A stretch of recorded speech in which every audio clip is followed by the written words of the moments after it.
Hi, my name is Cyril War. And my name is Bryan Roig. Welcome to the Shaping Spirit podcast. We're just a couple of California guys who collected a bunch of academic degrees, traveling all over the world, studying spirituality, bringing it right back here to you, and trying to help us all grow together from digital to spiritual. Cyril, what is the topic of the day? Seeing the divine all around us. Love it. Seeing the divine all around us. It's a good idea to talk about that at the New Year's. That's fun, especially at the New Year. Happy New Year to everyone. 2023, this is going to be an amazing year. I'm loving it so far. And so let's unravel this a little bit. Seeing the divine all around us. I think we get lost on that a lot, right? People tend to ignore. I think we take for granted the beauty in all things. You know, in our natural space. Yeah. Ding. That reminds me of a George Harrison song. All right, go for it. It's, Isn't It a Pity? Isn't it a pity? And then, and it says, like, we ignore the beauty that surrounds us. Isn't it a pity? You know that one? I'd have to search back into what record that was on. It's called Living in the Material World. Okay. And he goes, I'll just read it to you real quick. He goes, isn't it a pity? Isn't it a shame how we break each other's hearts and cause each other pain? And then the second verse, he goes, some things take so long, but how do I explain when not too many people can see we're all the same? That's a nice theme. And then here's the key word. And because of all their tears, their eyes can't hope to see the beauty that surrounds them. Isn't it a pity? I think this theme of not being able to see divine beauty around us because of our suffering, because of our absorption in too much stress and anxiety, and justifiably so, is maybe a theme we could tackle. Why are we not able to see, beauty around us, to speak of, divinity around us? Like, what's the cause? What's the reason? I think we're living too fast pace of a society. That's one thing right there. If you look at the day-to-day life of your daily, I'm going to call them your daily grinder, which everybody who works an 8 to 5, 9 to 5, whatever you want to call it, or you're working swing shift, night shift, you're so wrapped up in that track that you're on. You have no idea what's going on around you. We just had a rain here in Southern California over the weekend. It was crazy. And, personally, I always say I'm allergic to weather, born and bred in Southern California. I like sunshine every day, but it is amazing to have rain. But just appreciating the majesty of the rain and the thunderstorms and what it provides, and then going out and, a day or two later and seeing how the plants grew so quickly. It's an amazing miracle. It's a work of art. And I wonder how much time do we take to actually appreciate that work of art? Well, when we're stuck in these, huge smart cities, like total urban smart cities where you don't see a tree, you don't see a plant, it's even harder. And who was that famous author or that poet who said that, man created the city, God created nature? I don't know, but that's very nice. William Cowper. Oh. William Cowper. He said, God made the country and man made the town. Oh. And nothing wrong with living in a city or in a town. I'll tell you a story, actually, if I may. There's this sort of a friend, an older friend of mine, who's like this multi-millionaire. He's like the inheritor of one of the biggest fortunes in America, right? And he was living in a country town, really country more than town, in Florida, in northern Florida. And then I heard that he had moved to Gainesville, to, you know, a college town, but like basically a small city. And the dude doesn't need any money. In other words, he doesn't need to go to the city to make money, to survive, which is what a lot of people do, right? Like I have a friend in Paris, his name is Laurence. He grew up in the south of France in a small, beautiful, quaint little town called Lacanau near the Mediterranean. And he lives in Paris as an accountant and he hates it. And I'm like, why don't you move back down there? And he's like, there's no work there, you know? So this multi-millionaire, that wasn't his. So I asked him, I said, why did you move? I heard you moved to the city. Why? And then he told me something I'll always remember. He said, you know, I realized after some time, Cyril, that, you know, I'm a city boy. You know, and personally me, I grew up in Paris, in Mexico City, Los Angeles, New York. So I identify as a city boy. Having said that, there is, like you say, some wonderful magic visible when you actually go outside of the urban centers and look at nature. Yeah. There's something very recharging, I guess. That's the only word I can think of at the moment. Recharging about immersing yourself in some form of nature, be it the ocean. You know, there's many stories from the ancient world, all over the ancient world, about the healing powers of the ocean and the sacredness of literally dipping into the ocean and embracing the seawater and embracing that power and majesty of the divine through water. And then you also have the forest in the mountains, you know, where you can walk into the forest and just sit and listen and just absorb the energy around you, because you have to sit and take a minute and realize that everything you see around you is alive. It is conscious. It may not have the same level of consciousness as you, the way you think about things as a person, as a human being. But everything is conscious, everything is observing, and everything is interconnected. And I think... Did you see Avatar number 2? I have not. But I heard it's really good. Remember in Avatar number 1, there's this tree of life concept where everybody's interconnected, and at the very end you see like literally like a blue, like pulsating sort of soul inside, you know, and sort of inside the body of everybody, and like how everybody's connected to this tree of life.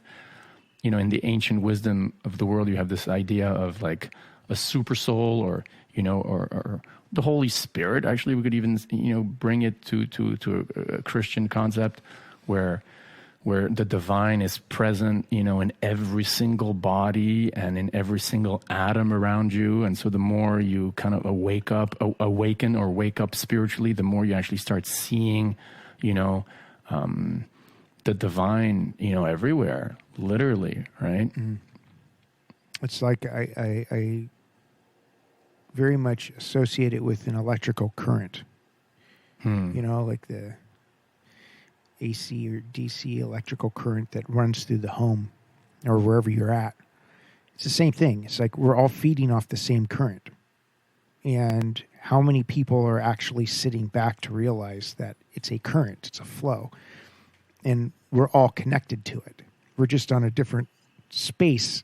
We're in a different line or you know, placement of that current, but we're all feeding from the same current. We're all sharing that same current, you know? I think I see two things. One is a display of amazing beauty by nature. And I'll develop it really quickly. And then another is I see like, ideally I'd like to see, you know, or have a spiritual vision where you see the divine everywhere. And they're two different things, and they're both beautiful. So if I may, the first one is close to my heart because this morning I'm in Tulum, right? Tulum, Mexico. Yeah. So it's an east-facing beach. So this morning, you know, the sunrise here is at 7:26. So I arrived at 6:45, and I sat on that white sand, and I was just, you know, doing my morning meditation, watching the horizon. and literally watching this drama play out, this visual drama, how, the light gets, it gets lighter and lighter, and then different colors come in, violet, pink, red, until the actual sun pops over the horizon, right? And I was like, wow, and if there is, for those who are theists out there, seeing the beauty of nature is an opportunity to, even, what wasn't there, like, there's two sacred books, there's two holy books, right? One is the Bible, and the second one is nature. So, if you are theist, and I'm not saying, you have to, we're, as we know here on the Shaping Spirit podcast, we're non-sectarian, we encourage everyone, regardless of their tradition. But if you are a theist, then you can appreciate, a beautiful sunrise, for example, as a work of art from God, right? That's the first thing. And then the second thing, which is also having to do with seeing the divine around us, is developing that spiritual vision where you don't just see a tree in front of you. You just don't see an ant. You just don't only see, a cockroach or a Mexican or an African American or a Nigerian or a Swedish or a man or a woman or a butterfly. You see a conscious spiritual being inside an external physical covering. And when and that kind of brings it back to what you were talking about, seeing that sort of electrical current, that conscious life inside, different physical coverings, right? Is that where you were kind of going? Yes. There's, these ancient teachings from the Far East, to your point, it talks about how the wisest of sages sees with an equal eye, an elephant, a man, a tiger, a tree, because that wisest of sage sees, like you're saying, that divine spark within each living entity, and is honoring that, because it's also considered that sitting next to that individual spiritual spark, say within the heart, is also a manifestation of the divine, like two parrots on a tree sitting together. One is the performer and the other one is the observer, right? So it's considered that we, as the individual, we are the performers because we're acting within this body. And then there's, a little piece of, let's say, a little piece of God right next to you, sitting on that perch right next to you, watching what you're doing, just smiling, full of love, just, but observing how you are enacting your state of consciousness and how you're engaging the world. And I always loved that. I appreciated that so much, because you can see when things are conscious, and when you acknowledge that universal consciousness, there's a different type of engagement I feel like you have. At least, what do you mean? Well, for me, a different engagement with who? With everything, with the world, and with others. Yes, because for me, one of those things is it's like I personally couldn't think of eating an animal. Okay, because I see that they're conscious beings, and there's videos out there where you see like a pig or a cow crying because it knows it's on its way to death. With tears in their eyes, literally. Yes. So these poor creatures, they know that they are being sent to be literally murdered, for someone's tongue. But at the end of the day, none of these people. What do you mean by someone's tongue? By the pleasure buds? of their flesh, the taste buds, right? But at the end of the day, here's the irony of it all, which I always find really funny when people are like very pro eating animal flesh. And I've challenged these people before. I'm like, if that's really the case, that you just love it so much, why don't you go kill the animal itself?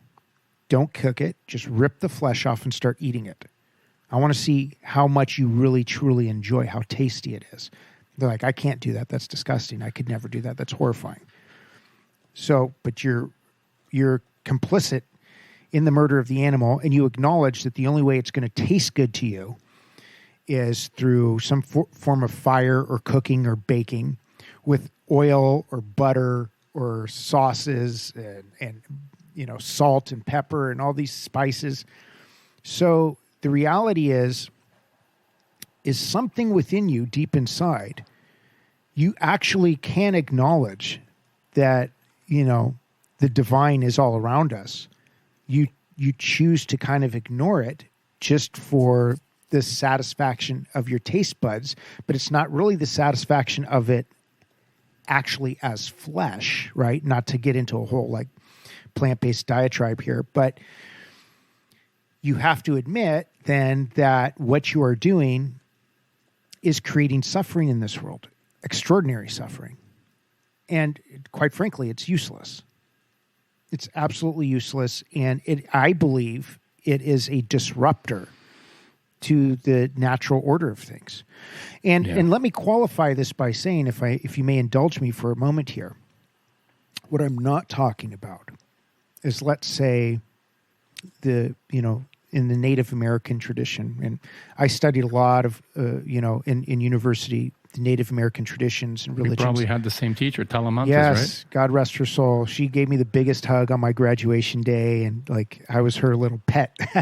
Yeah. By the way, as amazing. a apprentice, I really want to hear. And we want to hear what you have to say. But I think because we've had a few comments asking, tell us about your story. And one thing I do want to say, and I think we should, because no one knows this. Like, I'm telling this to people I meet here in Tulum when I give them a little business card with the QR code to our podcast.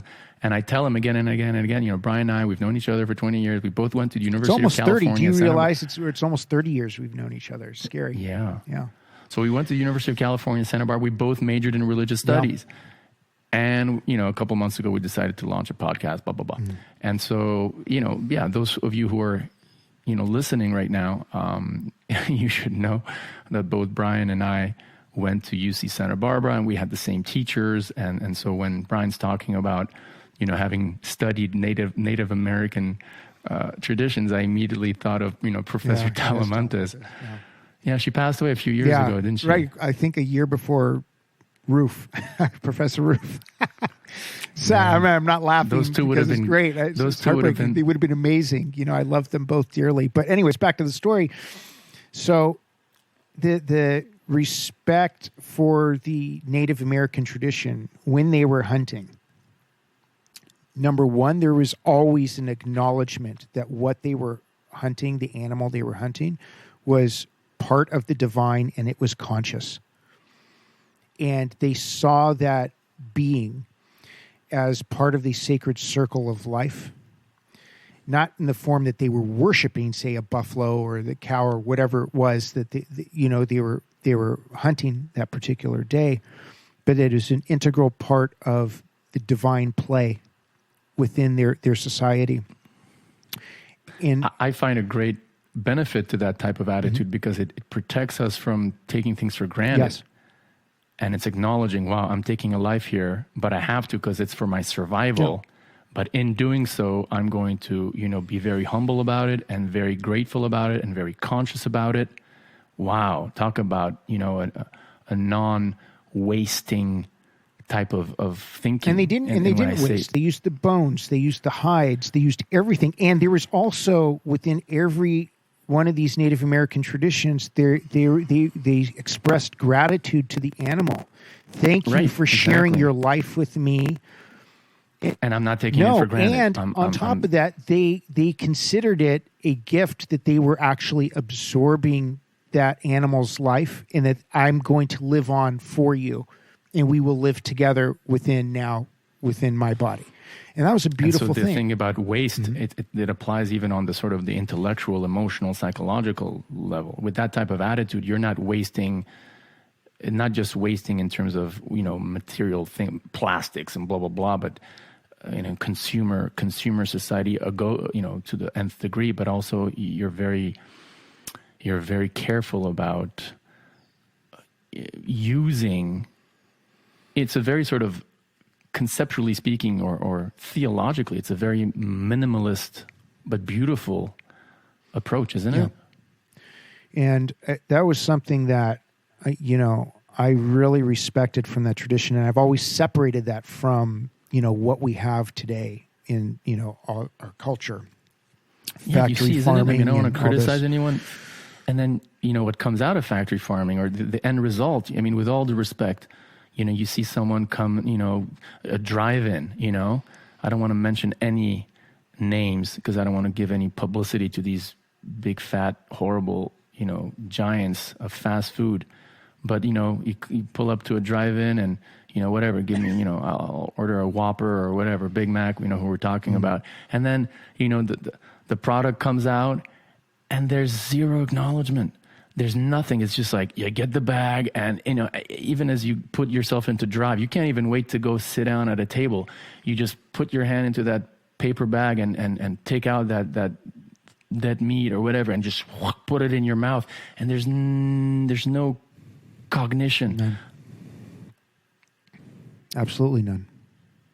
One of the rituals that I really find beautiful in the ancient world is this idea of eating and drinking only things that have been, offered to the divine in loving sacrifice or as an offering of love.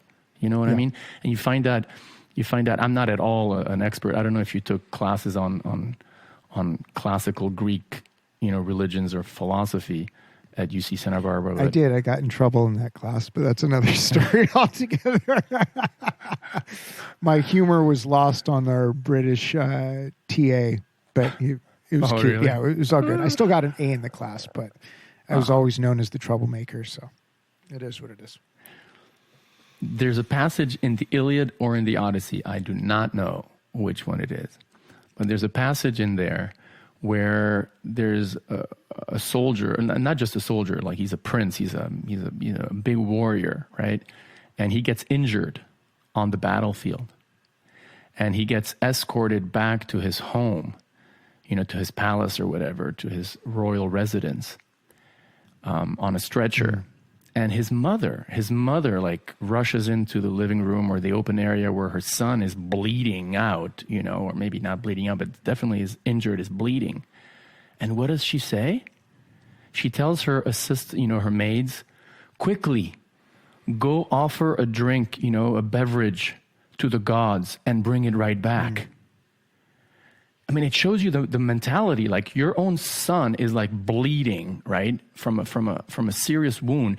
You will not give him something to drink unless it's been first offered to the divine or to the gods and goddesses. And only then do you give your injured child or your injured son, a beverage. I know when I heard that, I was like, wow, what kind of civilization is that? Where they kind of like, or very similar to that Native American concept where you acknowledge, you have so much gratitude and acknowledgement for everything that you eat or that you drink, and how many times do we eat a day? Imagine if you have this notion in the Christian world of giving, what is it? Thank you for, the food that we have, for the daily bread. Yeah. I mean, whatever, grace, doesn't matter which, right? That is a very practical way to see the divine around you. Every time you open your mouth, you pop something in there or drink something, acknowledging where it comes from, acknowledging that it's a gift, acknowledging perhaps its divine source is a very, very profound and practical way to stay connected to the divine, isn't it? Yeah. So here's a funny, cute little story for you. So one of my dearest spiritual teachers was out doing a program, doing a home program somewhere, and there were some people there that were with him, and they were in this home of these people, I want to say from like South India.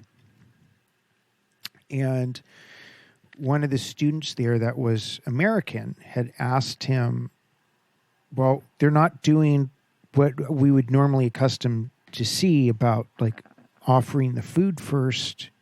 How come they're not doing this particular ritual before everybody ate? And he says to them, you don't have to worry about that. The whole house has already been offered.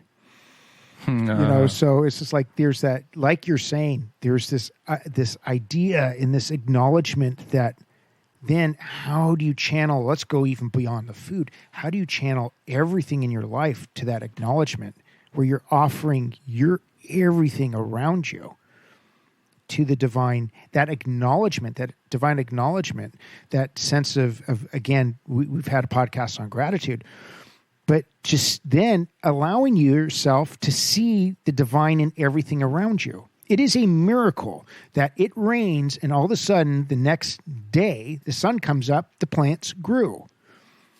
How come people don't sit and think with that enough and meditate on that, on the magnificence of that level of divine energy where it can rain at night and then in the morning the plants are bigger? That's far out, man. You can put water on me. I go take a shower twice a day. I didn't grow, right? You know? So there's something there. There's this magic. There is a divine magic in all these things Life around itself. us. Yeah. The very fact, right? I mean, and in here we can talk about a touchy topic, but, we can touch on it. The idea of conception, of life in the womb, of life growing out of the contact between a sperm and an ovum. And boom, you get this life. I mean, that's just right there. It's like, whoa. Life itself, the very fact that there's life, that we're alive. I mean, that's amazing. Yeah. It's incredible. So practically speaking, to wrap up perhaps, what are practical suggestions we can give to our listeners? Like, because, okay, it sounds really good, on paper, theoretically, like, yeah, great, see everything as a divine work of art from the divine. And yeah, see beyond the skin color and colors of the eyes and even species and see a spiritual spark or a unit of consciousness in everyone around us. Okay, sounds really good. How do we actually do that? Because we accepted at the very beginning that we all really struggle with keeping ourselves in that state of consciousness if we ever are in it to begin with. I think we got to slow down. Yeah. Again, we talked about how we can all try to do a morning meditation for 5 minutes, right? 5 minutes isn't a lot of time. We have 24 hours in the day, people. So for all our listeners, connect outside for 5 minutes. Try it. Do something magical. Acknowledge a plant, something that's there where we can go, oh, okay, this is something very beautiful. Do you have any plants in your house? People say, oh, my plants grow better when I talk to my plants. I know for some people that might be really far out, but do you have something natural around you? Do you have a pet? Do you acknowledge that pet is conscious and talks to you and you have a relationship with the pet if you have a pet? So I think there's a lot of things where we have to. You familiar with that saying, Cyril? Don't forget to stop and smell the roses. Have you ever heard that? I heard it, maybe. So that was something I always grew up hearing. Where, I don't know. I just remember always hearing that saying, don't forget to stop and smell the roses. And to me, it's just like the journey on the path is important. Don't focus so much on, did I get to my destination today? Because you're not really experiencing, like we've talked about before, you're always in the state of now. So where you are in your path today, stop for a minute, smell the roses. If there's, something there that you can just acknowledge, it's really a state, if you think about this, it's a state of acknowledgement. Acknowledge that consciousness around you. And I think if we start to practice the acknowledgement of consciousness around us, then we are able to then start to appreciate more and see it more. But I think the first step, I don't know about you, but maybe the first step would be start with acknowledgement. What do you think? And I would add, it's perfect. I would add, and then to maintain that spirit of acknowledgement and gratitude and even awe, what will help you is a regular, like you mentioned, like a regular spiritual practice.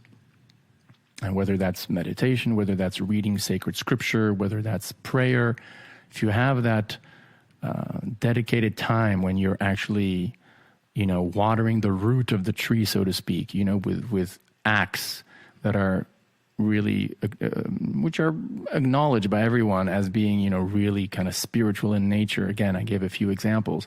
Then that nourishment, the result of that nourishment will be the ability to maintain that attitude of acknowledgement, gratitude, awe. So that's important. Yeah. That's important. Yeah, 100%. Awesome. Yeah. Well, I think that was great. Great. Yeah. Yeah. I think we're on a good start for 2023, everybody. Crazy. We can continue, watering the root. We can continue growing our expanding our spiritual consciousness so that we can, how would I say, we can reflect onto the world and to others divinity and therefore peace and happiness and satisfaction. Yeah. Love it. So if you need to get a hold of us, please reach out. shapingspiritpodcast@gmail.com, shapingspiritpodcast@gmail.com. You can hit us at our website as well, www.shapingspiritpodcast.com. We try to make this easy as possible. We're on so many listening platforms, I don't even know where to begin. Spotify, iHeartRadio. What else is out there? Samsung, Apple. We're still trying to figure out the Apple issue, but we have been acknowledged on Apple and we're approved on Apple. We're just waiting for them to publish. So you can find us. And if you're having any issues or questions, look, guys, we're not charging any money. We're not going to say, hey, give us $5,000 and we'll help you in your, spiritual path. Reach out to us. We're friendly guys. We're cool. We're easy. We're modern. So we're not going to sit here and say you have to cover your head like this and bow 17 times and do this and blah, blah, blah, and then give us, your paycheck. Not going to happen. We're going to help you wherever you're at. We want to help you grow. Right? Awesome. So let us remember that, we're not our bodies. We're spiritual beings. We're way more than our bodies. We are not matter. But we matter. But we matter. Thank you so much for listening. Take care. Talk to you next time.